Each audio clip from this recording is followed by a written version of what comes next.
I heard Mandalore's looking for a ruler. I might be up for it. Today on Darth Rage Reviews.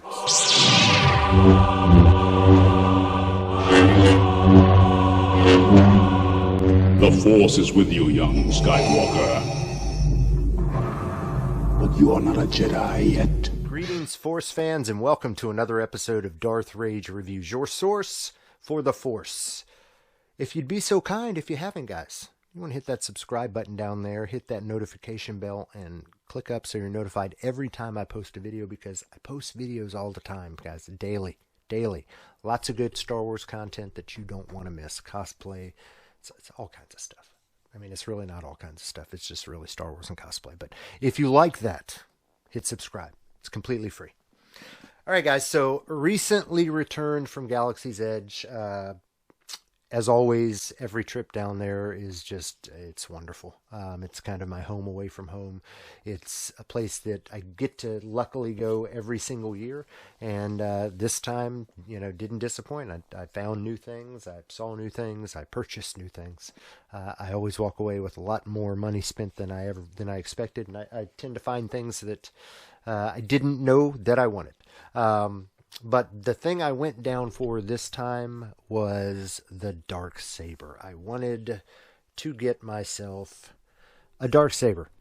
There's lots of different really good versions of this that you can find online through, many of the LGT distributors. But I opted for this version. And some people will say, well, why? Why did you pay $175 for basically a toy that's, you can get better internals, better looking blade, better from any of those, LGT resellers. And the reason is because I really like this hilt. I've got fancy lightsabers. I don't plan on doing anything with this that requires the fanciness of the internals. I mean, this is not something that I really want to spin around with the knife kind of blade on it, the sword blade on it. So I opted for $175. I get everything that I need, which is a removable blade, so I can have the hilt. Because, honestly, the sole reason I'm doing this is for cosplay. I'm doing this for my TikTok videos, for my Mando stuff, so I can start to do some lightsaber transitions with the Mando, or Darksaber transitions with the Mando. So it had what I wanted. It had an accurate looking blade that's bright enough, and a really cool looking hilt. And I got to say, I'm extremely pleased with this hilt.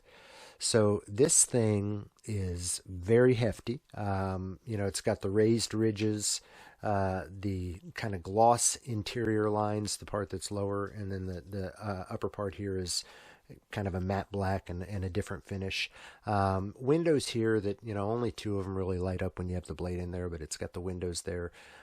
Very, very nice looking. It also has the CoverTech wheel clip, so I can put a CoverTech belt on my Mando on the back there and actually have this hooked on there too if I want. So you get a very accurate hilt for that price. What else do you get out of the box? So let's take a look. So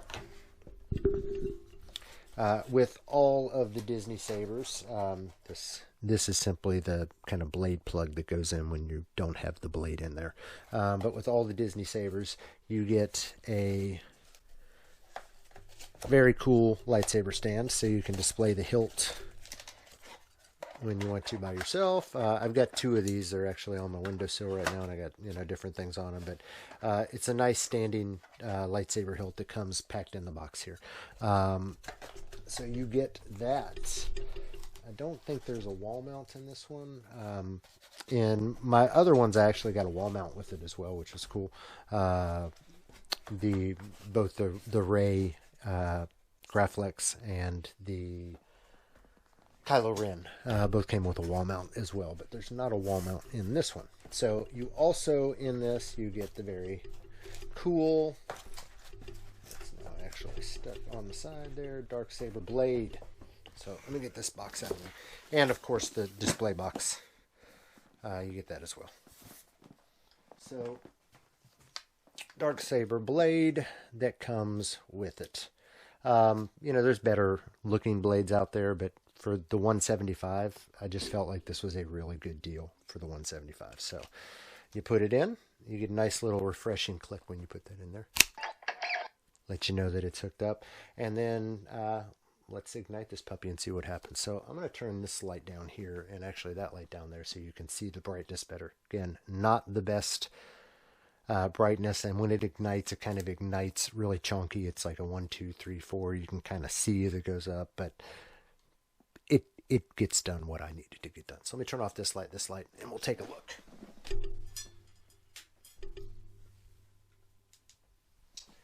All right, and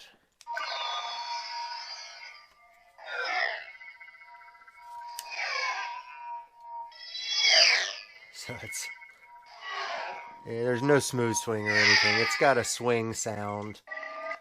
The other thing I don't like about it is that ignition button's right there. So when you're holding this thing, you tend to turn it on and off really simply. But, see, I just turned it off. But I like it. The blade looks cool. I wish the black was a little bit thicker in the middle here, and I may actually take some tape and make that a little bit thicker. I like the thicker look of it. Maybe just add half the distance, you know, in there. You make it half as big wider, if that makes sense.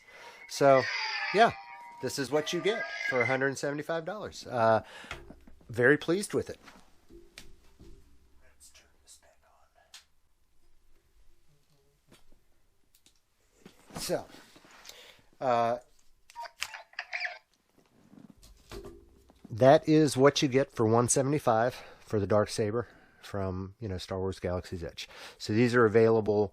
This isn't a Savvy's Workshop thing. This is available at Doc Onder's Den of Antiquities. Disappointed, went down there to get a Jedi holocron, and again, they were out this year, so supply chains are still affecting Batuu. You know, I understand it's in a galaxy far, far away, but come on, guys, let's get some of that merch there. So this is available at Doc Onder's, and, you know, I would actually highly recommend this. With an asterisk. If you don't have any other lightsabers, and, you know, the Darksaber is the one that you want, and that's your, you know, that's your unicorn, then no, don't get this one. You know, get something, get a NeoPixel, get a Xenopixel, get something that's going to be a little bit flashier than this, because that's not what this is. But if you have, I mean, I've got NeoPixels, Xenopixels, I've got Hilts, I've got lightsabers out the wazoo, so I don't need that, and this is not something that I plan on spinning a lot. Again, it's just kind of awkward for me because of the flat blade, but it gets done what I need it to get done, all for $175, and you get a display stand as well, so you can display the hilt on a desk or on a shelf or wherever you want to. So yeah, absolutely. I would highly recommend this saber. I would give this saber, this is a 4 out of 5 for me. Again, the internal stuck. The internals suck, but that's not what I want this for. For $175, I got a accurate appearing Darksaber that I can use for my Din Djarin cosplay. And hopefully I can take over Mandalore. As, you know, I am now, with this in hand and that helmet, I think I'm the rightful ruler of Mandalore. Anyway, guys, that's all I've got for you today, guys. It was a review of the Galaxy's Edge Darksaber. Let me know in the comments what you guys think. Is this something that you would be interested in? Is this something that you think I made a stupid purchase on, smart purchase on? Would you get one? Let me know in the comments. As always, guys, I am Darth Rage. This is Darth Rage Reviews, your source for the Force. The circle is now complete. When I left you, I was but the learner. Now I am the master.